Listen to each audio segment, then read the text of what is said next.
Se alguém tiver alguma sugestão, depois me fala, depois eu tento editar alguma coisa, tá bom? Então, agradecer a presença de você. E esse tema, para mim, ele é bastante importante, porque eu até conversei com a Andréia esses dias, e a gente se falou também há algum tempo, porque eu tenho visto mesmo, né? O tempo passa aqui para mim também. E eu tenho visto também, sobretudo, ao redor de mim, então, meus pais ficando mais velhos, durante todo esse período de pandemia, a mamãe caiu 2 vezes, quebrou a perna 2 vezes, eu 2 vezes, né? Então, eu tenho percebido isso, às vezes, de um jeito duro. Eu tenho um sogro que também tem idade, minha sogra, meu pai, tenho visto meus tios envelhecendo, né? E eu também tenho percebido, então, percebi o meu envelhecimento, olhando muito também ao meu redor, minhas amigas, meus pais, meus parentes. E eu acho que era um tema que precisava muito trazer aqui para a gente conversar, quebrar alguns paradigmas, ouvir muito vocês, experiências de diferentes perspectivas. Então, quero agradecer vocês. Vou deixar a doutora Andréia se apresentar e introduzir um pouco o tema, alguns conceitos. E aí, depois, no decorrer desse nosso encontro, também quero ouvir vocês também, né? Para ser um encontro bem interativo também. Obrigada, viu? Andréia? Obrigada, Luciana, pelo seu convite. Acho que é algo que a gente já estava pensando há um certo tempo, né? E finalmente, nesse 22 de julho, aconteceu. Então, obrigada pela oportunidade de a gente estar discutindo esse tema que me encanta tanto, a longevidade das mulheres. E agradecer também a presença de tanta gente aqui, tem pessoas de todas as idades que eu estou vendo e de várias épocas também na minha vida, de infância, faculdade, até a Maria Lucélia entrou agora. Que delícia, até Lu! Até que enfim! Finalmente! Também nos conhecemos virtualmente, né? E tem pessoas que eu conheço há pouco tempo, outras há muito tempo. Enfim, é um prazer enorme estar aqui com vocês. Então, como a Luciana adiantou, eu sou médica, eu me direcionei muito cedo para essa área de envelhecimento. Eu ainda tinha 19 anos quando eu vi uma aula na faculdade de uma coisa que absolutamente estava começando, que era geriatria. E, sabe, de repente, você fala, é isso que eu vou fazer? E nem tinha como fazer geriatria, né? Então, isso é um compromisso, uma causa, né, a qual eu me dedico há muito tempo já, desde essa época. E passei por várias etapas com a relação à minha formação, muito focada também em promoção de saúde. E vamos dizer assim, que ao longo do tempo, nos últimos anos, eu também me percebi envelhecendo e estudando envelhecimento. Então, hoje eu tenho 61 anos e hoje, meu lugar de fala é de uma pessoa que estudou tanto envelhecimento e que agora vivencia o seu objeto de estudo e de dedicação. É muito engraçado tudo isso, porque às vezes eu mesmo me sinto um compêndio de geriatria dos que eu estudava antes. Mas uma questão que sempre me preocupou ao longo desses anos que eu tenho me dedicado para esse tema, foi o tema da longevidade das mulheres, porque o envelhecimento das mulheres é tão específico e tem questões tão próprias que são muito pouco faladas e muito pouco abordadas. Por isso que eu acho importante a gente ter esses espaços de debate, de discussão, para que cada um também se coloque dentro dessa perspectiva e dessa característica que diz respeito a todas nós, independente da idade, né? Então, eu não preparei nenhuma fala estruturada, porque eu entendo que isso é uma roda de conversa e a gente vai também estar se colocando aqui de alguma forma. Só queria comentar algumas questões com vocês, só para a gente alinhar um pouquinho os assuntos e poder, vamos dizer assim, nivelar um pouco os conceitos e como é que eu vejo essa questão. Bom, eu acho que a gente precisa ter uma visão a respeito do envelhecimento das mulheres mais contemporânea e dentro de uma abordagem de curso de vida, porque ninguém envelhece da noite para o dia, ninguém envelhece quando completa 60 anos e vira uma chavinha e de repente ficou velha. Isso tudo diz respeito ao curso de vida que a gente leva, às fases anteriores que nós passamos na vida. E é claro que esse tema está ganhando mais importância ainda por uma questão demográfica. Acho que todo mundo já ouviu falar do envelhecimento populacional e o quanto a população mais velha está crescendo. Na verdade, por conta também das mulheres, a taxa de fertilidade está caindo abruptamente. A maioria dos países já tem níveis de fertilidade abaixo da reposição, ou seja, nascem menos crianças e a população envelhece cada vez mais. A expectativa de vida também está aumentando muito, e essa é uma questão extremamente feminina, porque a expectativa de vida da mulher é superior à dos homens. Então, o homem vive, a expectativa de vida hoje do brasileiro, um menino que nasce hoje é de 72 anos e a da mulher já está com 80 anos. Então, uma menina que nasce hoje, nossas filhas, nossas netas, já tem uma expectativa de uma vida muito mais longa. Nós já estamos vivendo cerca de 30 anos mais que os nossos avós. Ou seja, todo o nosso curso de vida tem que ser reorganizado em função dessa vida mais longa. E por que essa questão demográfica é importante? Porque existe um termo em demografia que se chama feminização do envelhecimento, que mostra que quanto mais a gente avança em idade, maior a percentagem de mulheres. Então, para vocês terem uma ideia, a percentagem de mulheres ela é maior em todas as faixas etárias, mas acima dos 60 anos ela cresce muito. Então, vamos dizer, aos 60 anos, a gente tem 123 mulheres para cada 100 homens. Aos 100 anos, já são 285, são quase 3 vezes mais, 4 vezes mais do que a porcentagem de homens. Por isso esse termo de feminização, porque a percentagem de mulheres mais velhas é extremamente relevante. E as mulheres também formam um grupo extremamente diverso na população, porque a gente acumula essas diferenças ao longo da vida. Então, não é que a gente vá pensar nas mulheres acima de 50, acima de 40 anos, como um grupo homogêneo que tenha características parecidas. Pelo contrário, a diversidade é imensa, porque as experiências de vida também são muito diversas entre si.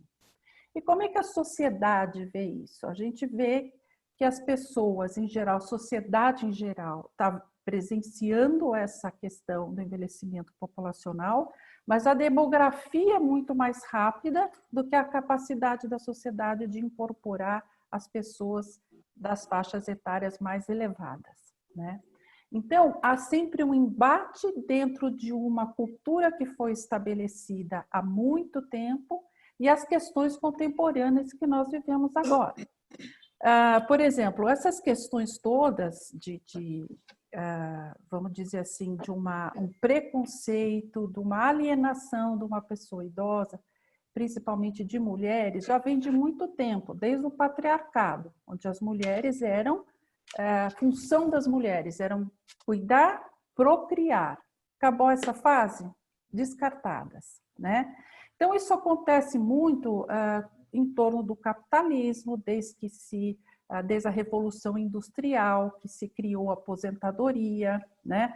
A aposentadoria foi criada há mais de 130 anos atrás, a gente ainda vive sob as mesmas regras. Então, isso foi criado na Alemanha,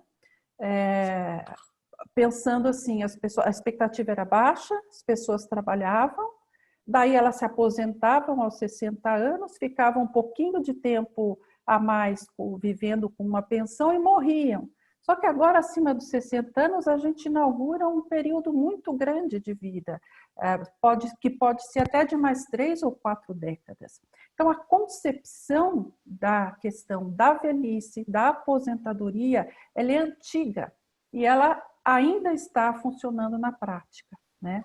E o que a gente vê hoje é uma mudança grande de comportamento, principalmente devido à geração dos baby boomers. Baby boomers, eu não gosto muito desses rótulos de geração, que tem tantos, cada dia é uma letra, cada dia é um modo de você tentar colocar cada pessoa numa caixinha. Eu não gosto disso, mas acho importantíssimo conhecer essa geração dos baby boomers, que são as pessoas que nasceram dos anos após a guerra, de 45 a 64.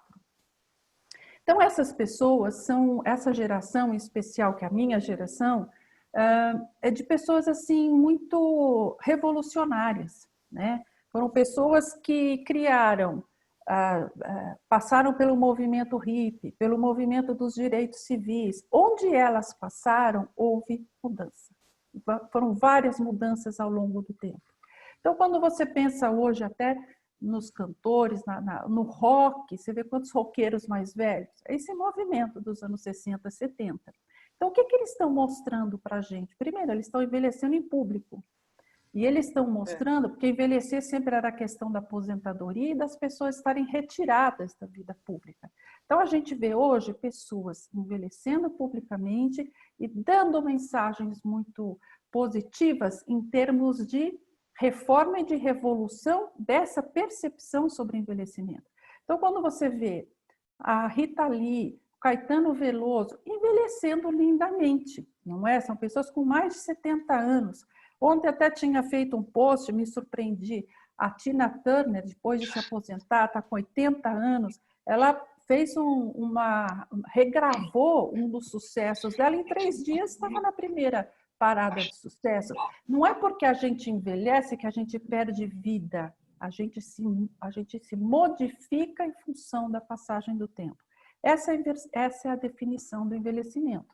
O envelhecimento é um conjunto de mudanças do ponto de vista social, biológico, psicológico, etc., que vão acontecendo em função da passagem do tempo.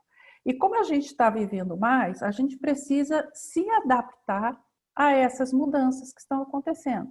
E dentro desse contexto, até não é o ideal ainda, mas mais favorável, porque as pessoas mais velhas contribuem muito para a sociedade, né? Então, eu queria colocar essa questão do envelhecimento dentro dessa perspectiva de curso de vida. Ninguém envelhece de uma hora para outra. A rigor, em gerontologia, quando você diz que as pessoas envelhecem, mudam a partir da passagem do tempo, a gente está envelhecendo desde que nasce, né? Então, a gente está nesse conjunto de mudanças, é um contínuo, a vida não para e não acaba depois da aposentadoria. O que ela exige é que a gente se reinvente, que a gente se recrie, que faça coisas novas, que tenha mais oportunidades e que a gente tenha capacidade disso. Mas para isso, a gente precisa ter uma atitude diferente com relação a essa questão do tempo. Não é mais hora de brigar com o tempo. O tempo está passando, está acontecendo isso, meu cabelo está branco, a ruga está assim. A gente tem que fluir com o tempo. O que é que tem de bom nisso tudo? É uma questão para a gente refletir daqui a pouco, né? Então, queria lembrar para vocês esse curso de vida. Com relação às mulheres, eu acho que é um marco muito importante no curso de vida, tem vários, mas a questão da menopausa, né? Para o homem é muito a aposentadoria, porque a identidade do homem é o crachá dele, né? Então, ele se relaciona com o trabalho de uma forma visceral, o homem. A mulher, quando ela tem a menopausa, a última menstruação dela, ela é um marco muito grande, porque ela deixa a função de poder procriar ou gerar mais uma vida e entra para uma outra fase, né? Que tem mudanças e que tem desafios também. Então, o nosso curso de vida, ele tem vários desafios desde cedo. Então, a partir da menopausa, as mulheres realmente pensam, não, estou agora envelhecendo.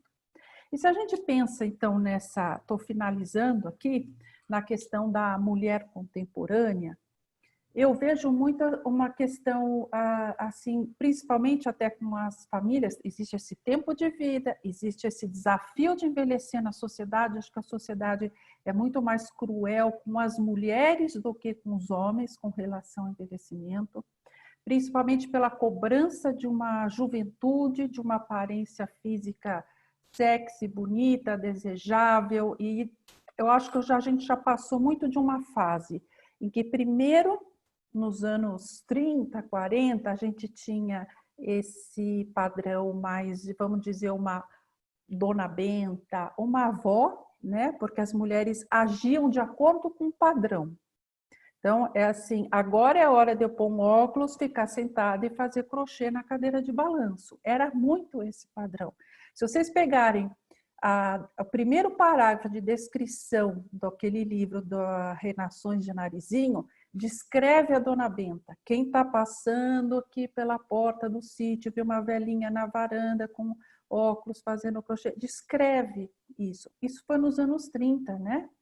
Agora, existe uma mudança muito grande, eu acho que desde os anos 80, 90, a gente passou por uma questão de juventude a qualquer preço.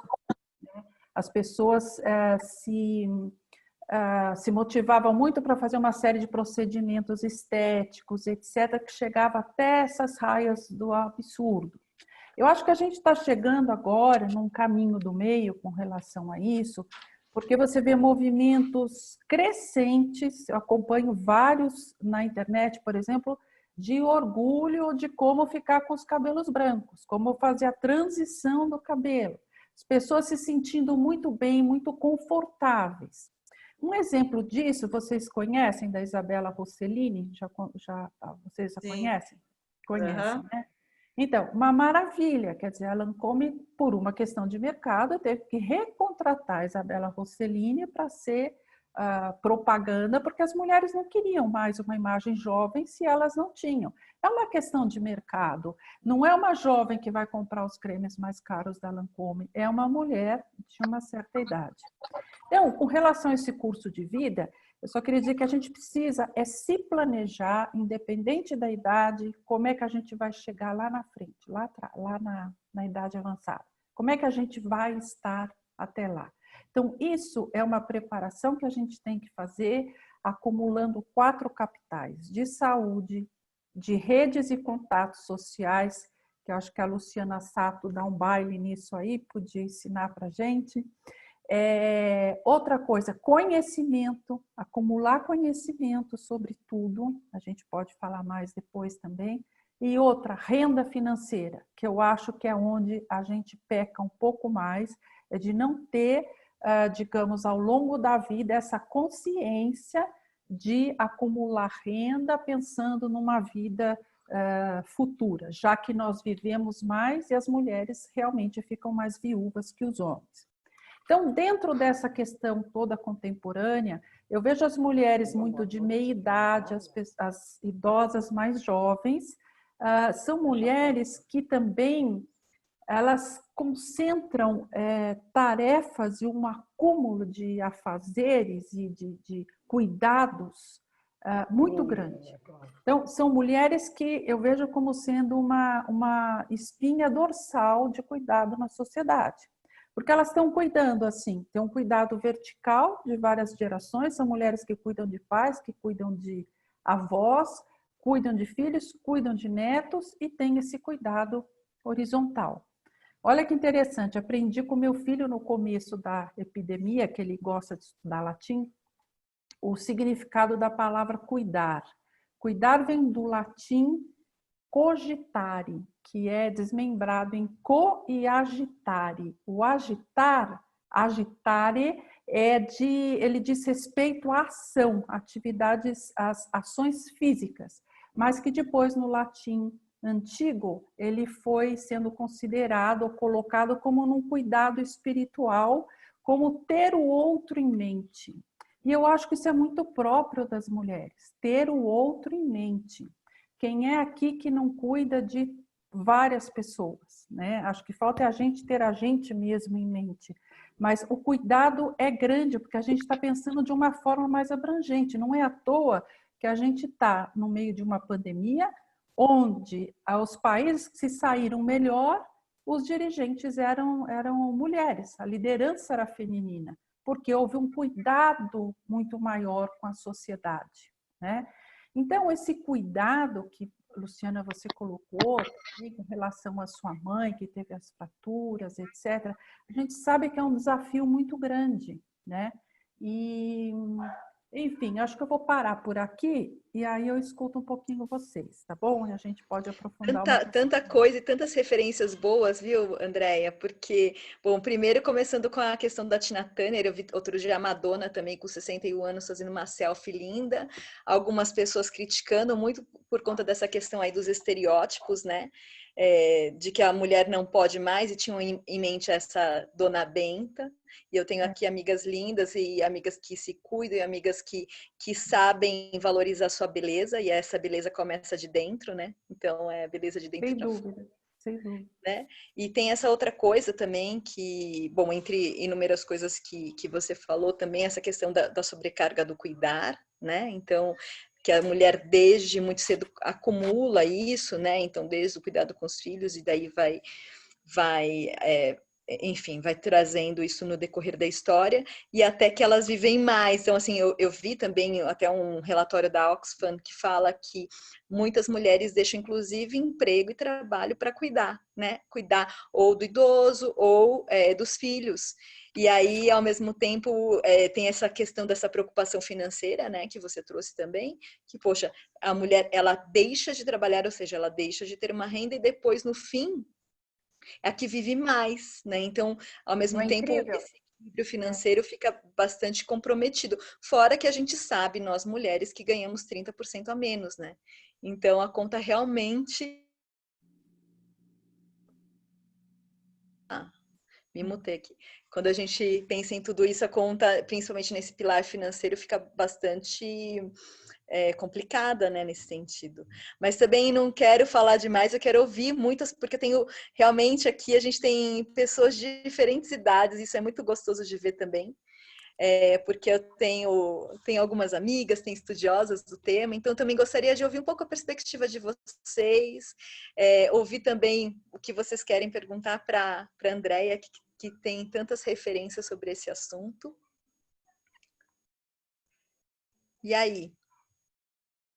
Quem quer trazer algumas coisas? Eu sei que tem amigas que cuidam de pais, né, de mãe, tem amigas que também, enfim, estão passando por essa questão que você, Andréa, falou também, da questão da menopausa, né? Se para o homem é a aposentadoria do trabalho, para a mulher é a menopausa, né? Então, essas questões acho que são legais também de trazer. Quer falar, Katia?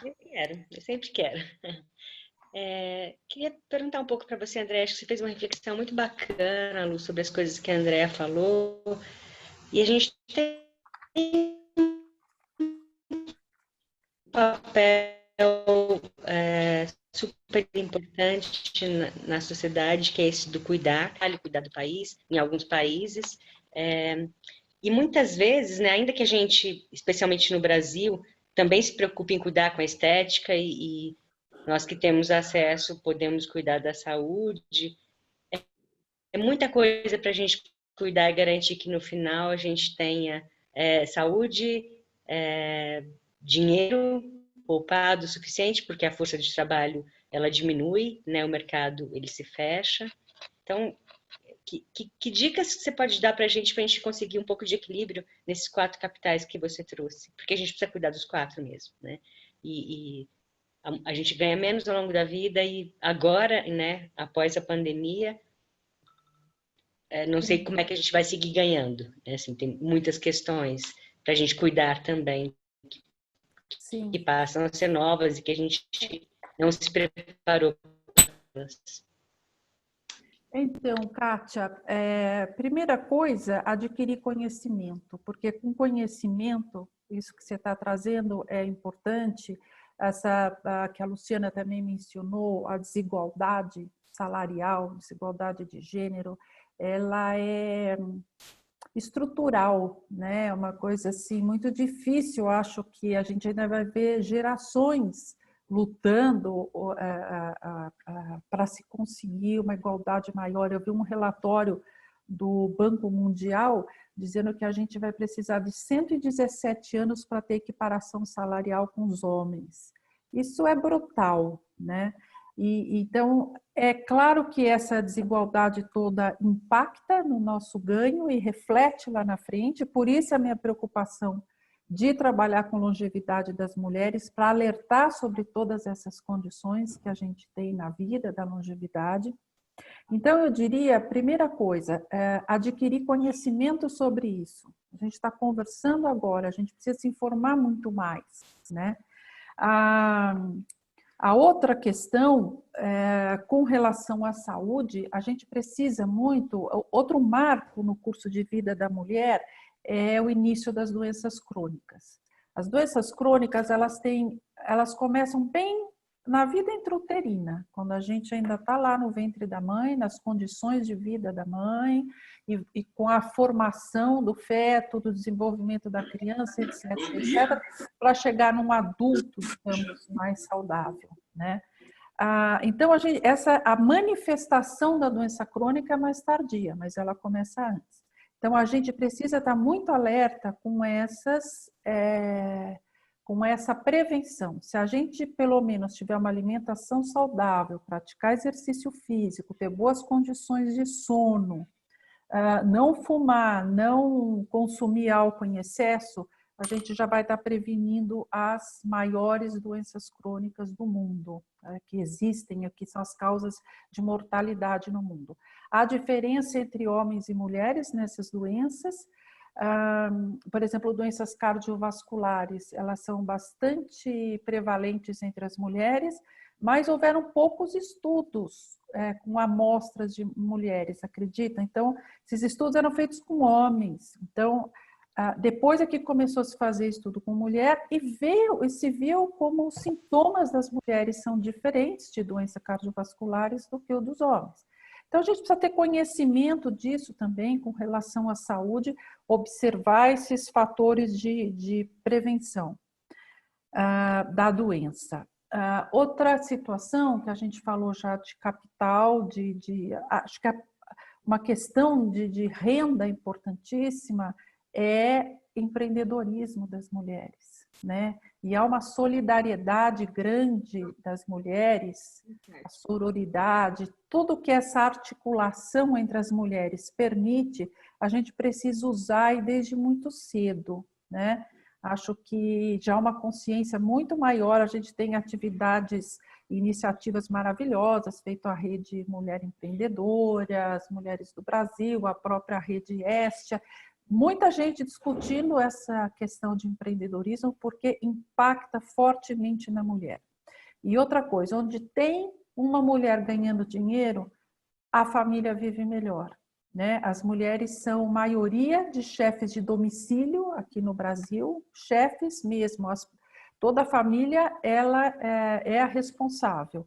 E quando você dá o dinheiro para uma mulher, você sabe que a fidelidade é maior, o retorno do dinheiro empregado é maior e ela, com o dinheiro dela, ela atende todos os outros familiares, o que não acontece com os homens. A mulher, eu acho que é a chave do desenvolvimento da sociedade, sem dúvida. Bom, outra questão que você me falou, a questão de cuidado, né? Esse é um desafio enorme que a gente tem, porque a tarefa do cuidar, ela é vista como tradicionalmente feminina. E há realmente, como a Luciana falou, a gente viu, a Oxfam soltou mesmo um relatório esse ano sobre o quanto o cuidado das mulheres com outras pessoas impacta a vida delas financeiramente e em saúde. Porque você deixar sua vida, deixar até o seu autocuidado para cuidar de alguém, é um trabalho enorme, gigantesco, desgastante e não remunerado. A questão dos cuidadores familiares, isso tem que ser muito discutido entre família.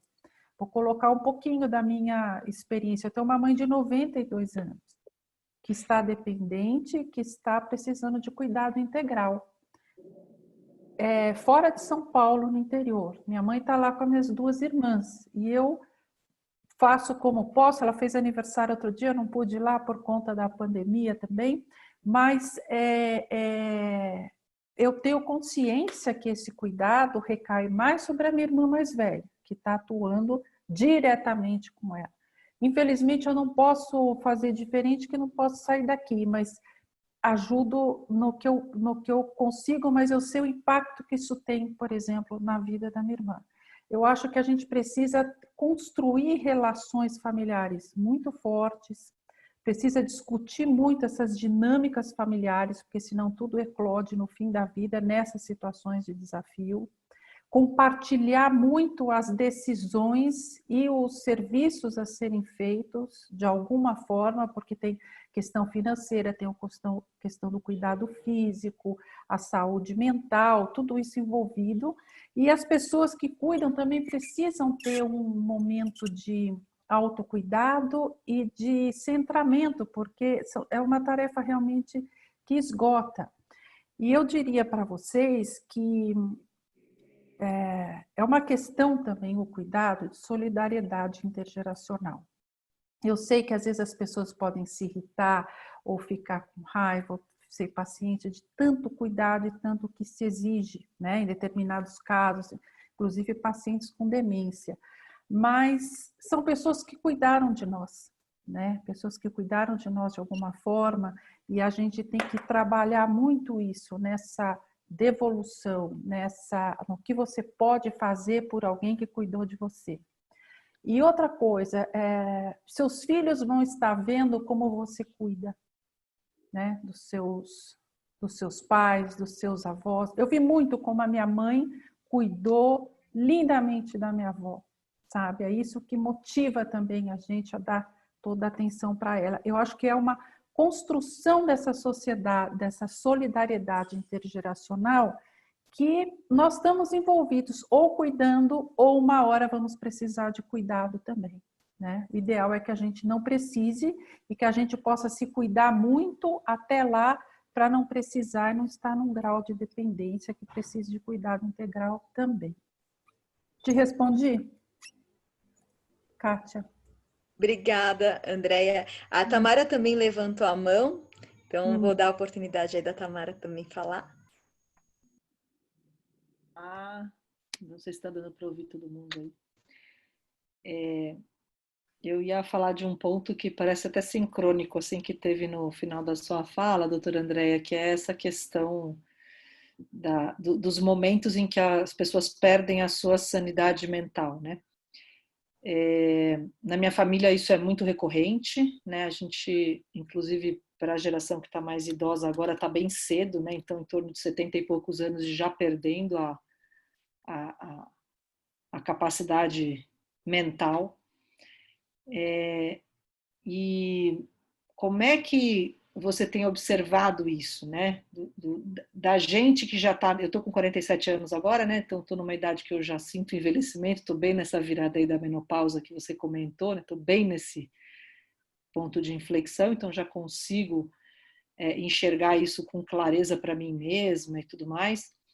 Mas como que a gente, como que você enxerga esse lidar com o problema da falta de sanidade mental? Porque é muito desafiador de lidar, especialmente quando os atores que estão na situação de perda da sanidade mental, até ontem ocupam, e ainda simbolicamente ocupam, um lugar de serem importantes tomadores de decisão. Né? Então, importantes influenciadores do sistema familiar, né? Ou do sistema onde eles se encontram. Então, essa mudança de cadeira forçada, né? Ela não é tão simples, e, portanto, cuidar também não é tão simples. Não sei se eu estou conseguindo, porque o cuidar, né? Achei super legal essa coisa, né? Do retribuir, né? Cuidar de quem cuidou, mas tem que ter espaço também, né? Os dois lados da moeda. Assim, então, eu fico pensando como que a gente... Eu mesma, né? Vou te dar um exemplo. Eu estou discutindo se eu devo continuar dirigindo automóvel. Eu tenho que ter humildade para me deixar ser ajudada e falar, então tá bom, eu vou abrir mão porque eu não estou mais conseguindo enxergar para dirigir automóvel. Isso é um fato meu, real. Então é um momento que eu vou ter que me entregar para isso e deixar ser ajudada, né? Mas ao mesmo tempo o desafio com o outro, né? Que também, como é que é isso, né? Da gente oferecer ajuda e o outro se deixar ser ajudado, e essa questão da sanidade mental. Eu acho que eu misturei um pouco coisas, mas são desafios que devem estar presentes aí para bastante gente também. Tamara, vou tentar te responder, se eu entendi direito o que você me falou. Primeiro, eu acho que cuidar não é nada fácil. Não é fácil? Não é nada fácil. Acho que é um desafio imenso. Existe uma questão também importante, porque nós temos aqui na nossa mentalidade os pais cuidando de nós, né? É com isso que com esse paradigma que a gente cresceu, se desenvolveu. Quando a situação inverte, é muito difícil, né? É uma realidade bastante complexa. Você vai cuidar de alguém que sempre cuidou de você. A cabeça da gente não está preparada para essa questão também, né? Você cuidar de alguém com problemas mentais, eu diria, principalmente no caso das demências, né? É mais complexo ainda, porque você vai ter que lidar e ter uma carga de paciência muito maior. Eu acho que, na verdade, a gente tem que ser sempre ter uma rede de apoio. Não é uma pessoa que tem que cuidar e estar lá o tempo todo. É uma construção. Por isso essas relações familiares e de amigos são complicadas. Quando você estrutura o cuidado de alguém, de uma pessoa mais velha, e você pode contar que um irmão seu vai levar sua mãe no médico, que um primo vai passar para fazer uma visita, que alguém vai fazer a compra do supermercado. Enfim, você tem que ter uma rede de apoio de cuidados onde você não seja, você pode até gerenciar um pouco isso, mas que você não tenha a responsabilidade toda e tenha momentos em que você possa ficar sozinha, você fazer alguma coisa que te dê prazer, que te dê energia, que te regenere também do desgaste do cuidado. E outra questão nisso daí, que é o que me preocupa, sempre quando esse acúmulo de funções de mulheres, é o espaço psíquico das mulheres, sabe? Quando a gente fala que o cuidado está na mente, como eu falei da definição de latim, isso é uma questão que me preocupa, porque assim, repare se isso não acontece com vocês o tempo todo. Eu vou sair daqui, eu vou pôr uma roupa para lavar na máquina, de repente eu vejo uma bolacha aberta, depois você vê uma louça suja aqui, ou você vai atrás de uma coisa ou de outra. Até você chegar onde você precisa, você já fez umas outras 10 tarefas.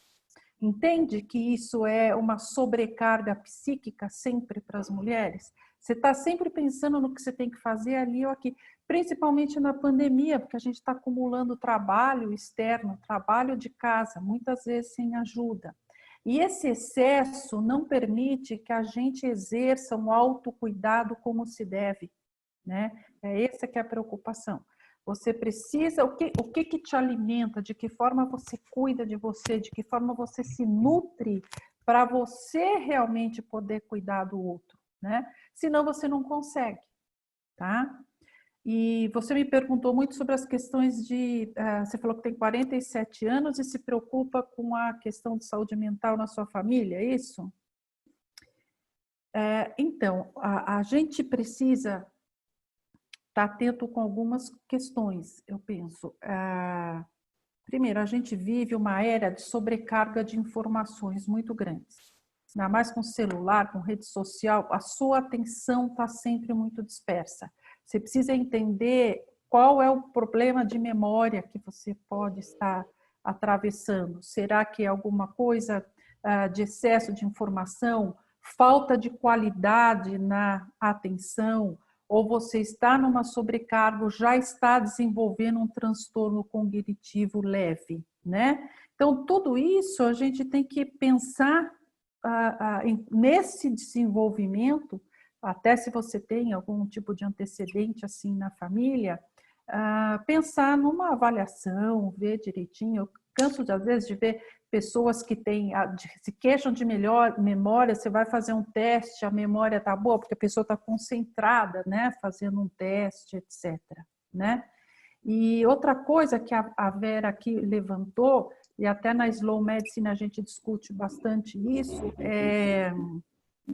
quando a gente está cuidando de alguém ou de um idoso, a gente precisa, além de estar compartilhando essas decisões e os cuidados, ver o que as pessoas também querem ou decidem para a vida delas. Pessoas que têm, às vezes, pais muito idosos, como é que eles querem ser tratados? Mesmo num caso de doença como essa que a gente está atravessando a pandemia, como é que as pessoas querem ser tratadas no final da vida, né? Hoje é uma tendência de reflexão muito grande sobre a questão da finitude, porque se a gente tem qualidade de vida, a gente precisa ter também uma qualidade de morte, né? De forma digna, de forma que atenda aos nossos desejos. Será que eu quero ficar entubada muito tempo e alguém tome a decisão por mim de morrer, ou de induzir a minha morte, por exemplo? Será que eu não devo já conversar isso com alguém? Essa é uma tendência que a gente tem observado e é uma das coisas que a Slow Medicine prega, não é, Veranita? Certo? Tá bom, Tamara? Respondi você? É interessante, tem um pedaço da história, Andréia, que é como a gente lida com quem está ficando demente agora. Porque é o seguinte, tem um fio da navalha, que é o seguinte, você já põe a pessoa no café com leite, né? Então vai para esse lugar aí do tem paciência, ou você é uma zona cinza, né? Que eu acho que é bem importante isso na sociedade em geral, porque senão a gente põe todo mundo no café com leite bem rapidinho, que é muito confortável. Mas tem uma zona cinza, né? Que é de você plenamente ativo até você virar uma pessoa que não tem mais uma atividade, né? Um papel social. E esse momento da zona cinza, ele é muito interessante, porque em partes a pessoa vai perdendo a sua autonomia, sim, mas tem uma parte que ela pode continuar sendo levada não como café com leite. E esse é um grande desafio, né? Nas pessoas que estão com perda de capacidade mental, porque no físico é fácil, né? Então você não consegue mais andar, você vai para a cadeira de roda. Você não consegue mais lavar um chão, você contrata alguém para lavar para você. Agora, no mental, eu acho que é um desafio social mesmo, porque senão a gente pega a pessoa que está mais ou menos e põe tudo para o lado do que não serve mais para nada. Isso é um super desafio da sociedade. Sim. Pensando que tem mais longevidade, né? Como é que a gente aloca papéis sociais para quem está nas capacidades abaladas, né? Parcialmente. Deixa eu te falar duas coisas. Primeira,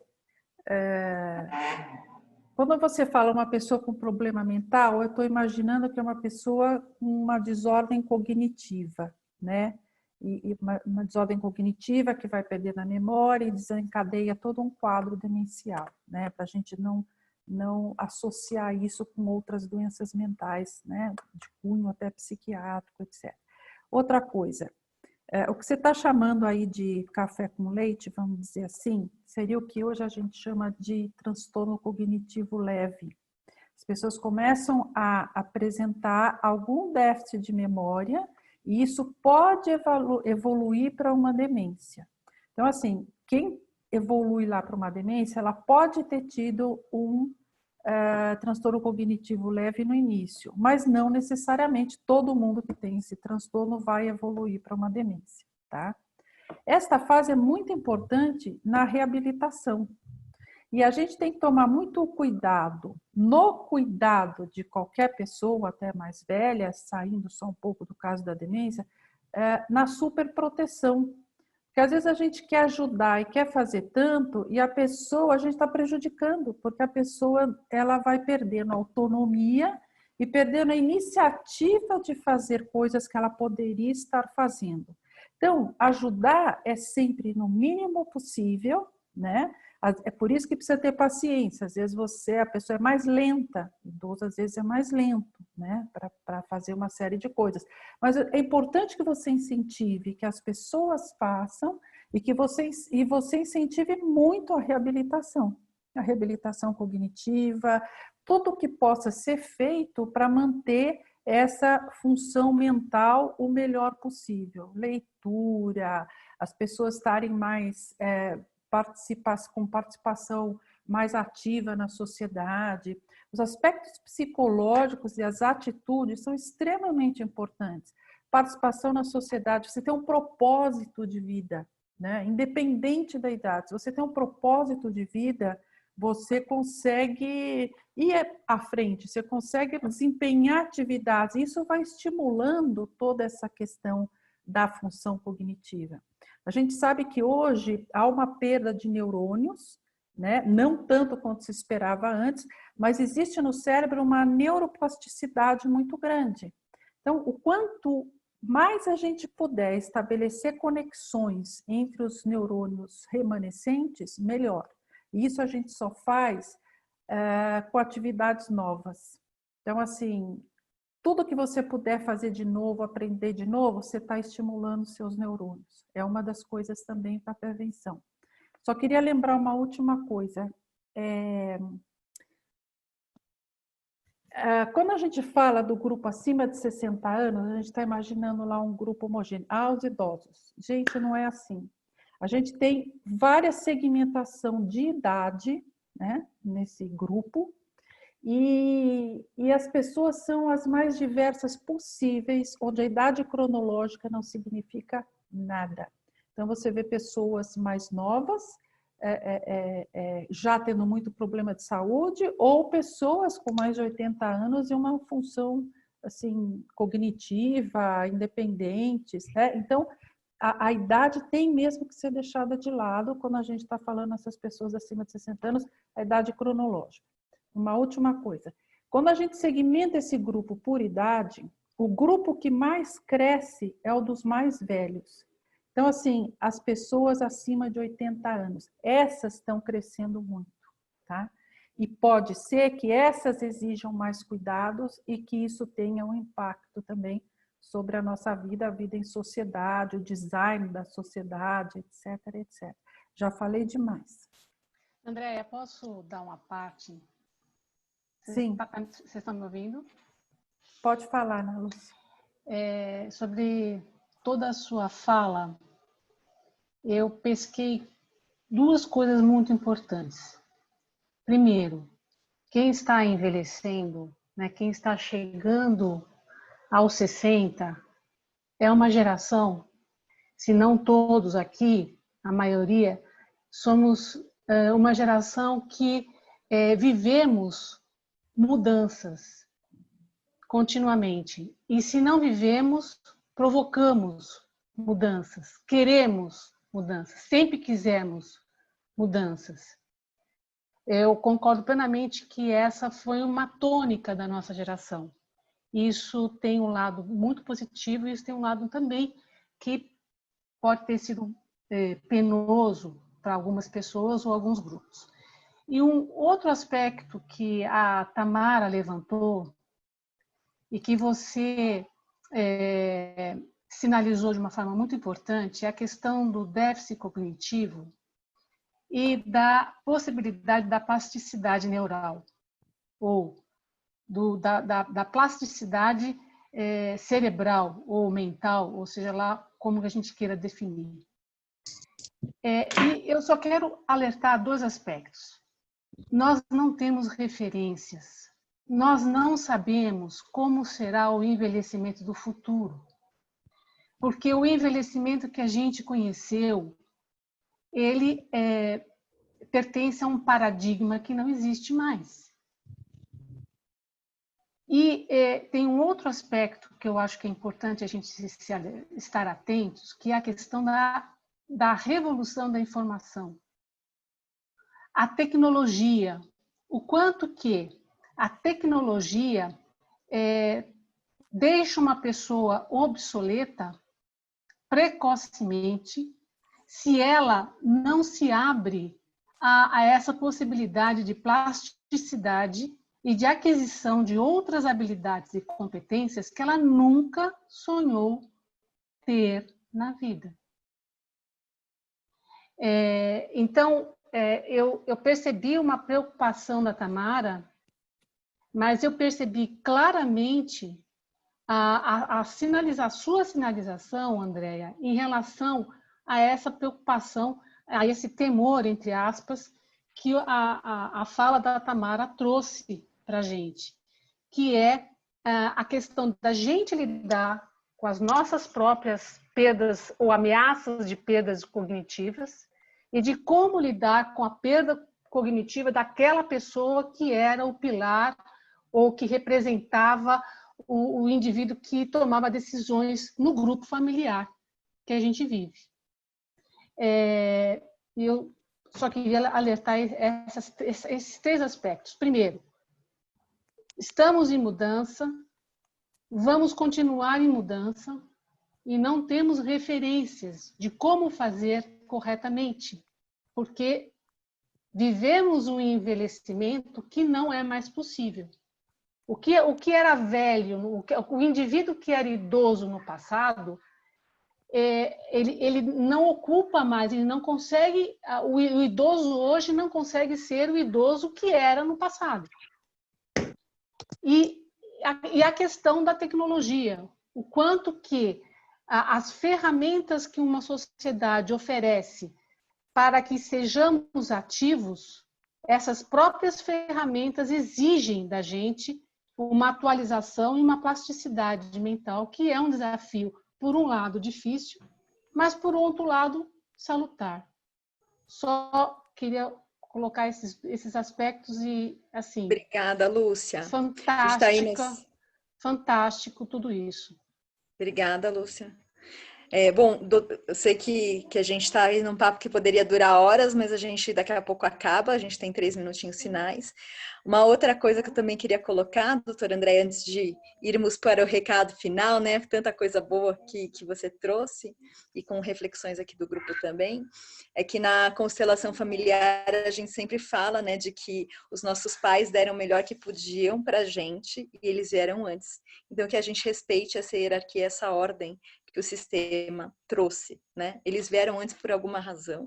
Então, que a gente honre eles e que a gente consiga respeitar que eles são maiores que a gente, né? Então, mesmo que a gente cuide deles, respeitando que eles são maiores que a gente. Muito bonito esse seu pensamento. Acho que tem várias linhas de filosofia que falam isso. O Reiki também, né? Como você precisa respeitar, né, as pessoas mais velhas, os ancestrais, os que vieram antes de nós. E eu acho que é sempre uma forma de retribuição, onde a gente possa ampliar, talvez uma outra oportunidade, a gente possa conversar mais especificamente sobre a questão de cuidado, que eu vi que chegaram muitas dúvidas, mas em estruturar melhor toda essa questão de cuidado, mas pensar muito na gente. Eu já ficaria muito feliz se todo mundo aqui tivesse esse cuidado na mente, né? Esse cogitar aí, para a gente pensar muito na nossa longevidade, na nossa situação atual, né? Que é uma coisa que eu digo, a Vera também lembrou, a gente vai envelhecer a maneira que a gente vive, né? Como é que a gente constrói a nossa vida? Então, não é só cuidando de todo mundo e fazendo um monte de coisa, a gente precisa pensar um pouco na gente também, nessa questão tão importante que a Kátia também levantou, da questão de renda, né? Essas mulheres vivem tanto, com que renda que elas vão sobreviver ou viver até lá. O maior presente até que a gente pode dar para os nossos filhos é não depender deles, né? Fazer com que eles tenham a vida própria deles e que a gente não precise, digamos, de tanta ajuda nessa fase da vida, né? Mas é isso, acho que está na hora, não é isso? Oi? Doutora, super obrigada pela agradeço, fala. Luciana. A gente tem que marcar mesmo uma sobre os cuidados, porque eu acho que temos bastante pessoas aqui que se preocupam com a questão, né, dos pais, dos parentes, enfim, das pessoas próximas mesmo. Mas eu acho super importante seu último recado do autocuidado, até porque eu vi uma reportagem que diz que as pessoas que são as cuidadoras, e muitas vezes isso até acontece com os cônjuges, né, acabam falecendo 4 anos antes dos próprios doentes, né? Então, enfim, já ouvi vários casos de que a pessoa não estava doente, se dedica tanto ao outro e faleceu antes do que o próprio doente. Então, acho que esse é um recado super importante mesmo, né? Então, aquela que a gente fala de colocar a máscara de oxigênio primeiro em você para depois poder cuidar do outro, é bem importante mesmo. Bem lembrado. Então, obrigada. Obrigada por todos vocês. Eu queria tirar uma fotinha, tá um painel tão lindo aqui. Eu queria que as pessoas ligassem a câmera. Eu sei que tem duas coisas para eu tirar uma foto, porque eu achei muito lindo esse painel tão diverso. E eu gostaria que os nossos encontros fossem muito mais assim, porque é muito legal de ver mesmo isso. Então, eu vou tirar aqui uma fotinho, tá? Vamos lá, então. Ana, Maria Silva, será que vocês conseguem abrir aqui a câmera? Eu vou pedir para vocês abrirem e vou até esconder as que não estão para a gente poder tirar uma foto bem bonita. Maria Luceia tá quietinha. É, né? Deixa eu colocar aqui. Tirar uma foto. Então. Rápido isso tudo, né? É um assunto... Deixa eu limpar a câmera aqui, né? Eu vou pedir para as pessoas... isso. Opa, vou tirar aqui uma foto, então. Então, preparem-se. Mais tempo. Verdade. Quando o assunto é bom, 1 hora passa muito pouco. Quando a conversa começa a esquentar, né? Acaba. Vou mandar aqui, peraí. Eu gostaria Podia fazer uma segunda sobre esse tema, né? Boa ideia. Muito Vamos, Ana, eu fiquei bem feliz. Eu nem vi que era você estava escondida. Oi, Ana! Oi, que saudades! Tudo bom, linda? Peraí que eu tô tentando colar aqui, só um minutinho, gente. Desculpa, Mendes também ter saído e entrado, mas eu fui convocada para pôr o lixo para fora, e aí eu tinha que ajudar minha mãe a assistir uma missa de 7º dia pelo YouTube, só para vocês sentirem o que foi falado. Peraí que eu vou tirar aqui. Eu gostaria de agradecer, doutora Andréa. Eu que agradeço, Marisa. Eu queria escrever no chat, mas eu não sei por que aquilo que eu escrevo sai no nome da Tamara. Então, mais uma vez, obrigada. A live obrigada sempre... a você. Obrigada, Marisa. Imagina. Obrigada de ter aparecido. Andréa, foi sensacional. Você tocou em assuntos muito oportunos, muito urgentes e que merecem todas essas reflexões mesmo. Obrigada, gratidão. Parabéns. Eu que agradeço. Andréa, olha, foi ótimo, muito rápido. Obrigada. A gente precisa... Eu lembrei de uma dica interessante. Tem uma pessoa chamada Flávia, eu não estou lembrando o sobrenome dela agora, ela tem um canal no YouTube chamado Canal Ávida. Botei aqui no chat. Vale a pena conferir. Ela tem vídeos, uma série enorme de vídeos de 10 minutos, com diversos temas sobre nosso cuidado com a jornada rumo à maturidade, vamos dizer assim, com qualidade de vida. É super interessante. Canal Ávida, coloquei aqui no chat, vou pôr de novo. Vale a pena. Super obrigada. Super obrigada pela dica, Tamara. E super obrigada por vocês estarem aqui. Eu vou depois publicar, porque tá um mosaico muito lindo mesmo, adorei. Inclusive, tem homens prestigiando aqui, eu acho sempre muito bom. Quando a gente consegue também ter os homens aqui, o Emílio, o Fred. Fiquei muito feliz de tê-los aqui também. Obrigada a todas. Parabéns. Obrigada a você. E a gente vai marcar mais, então, hein, doutora André? Parabéns. Emílio, foi um prazer te ver aqui. A Dea, as Nis também, tô vendo a carinha aqui, que bom. Obrigada, queridas. Tchau, Andréa. Obrigada, gente. Obrigada. Lu, obrigada. Tchau, tchau. Obrigada, adorei, Ivânia, adorei. Tchau. Eu que adorei, obrigada. Tchau, muito beijo, bom Andréa. você aparece mais vezes. Obrigada, pessoal. Venho sim. Beijo. Tchau, obrigada. Obrigada, Oi, Sandra.